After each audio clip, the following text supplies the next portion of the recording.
Evaluate a root. In this problem, I'm going to find the square root of 208. Step 1. Find the prime factors. And I'm going to do so by using a technique called the factor tree.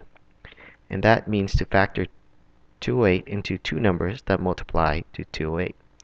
And the first numbers I can think of are 2 times 104. Since 2 is a prime number, I'm going to take the factor of 104. And 104 is 2 times 52. And I can take the factor of 52, but not 2, since 2 is a prime number. And 52 is 2 times 26.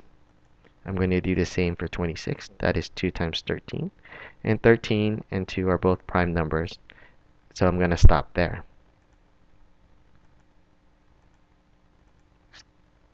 Step 2. Simplify by taking each square out of the root. And this is easier to see when we set this up. For every two values that are the same, like 2 and a 2, I'm going to write it under the square root as 2 to the second power. And so these two numbers are the same, so I'm going to write up in this under the square root as 2 to the second power. Then 13 goes under the square root.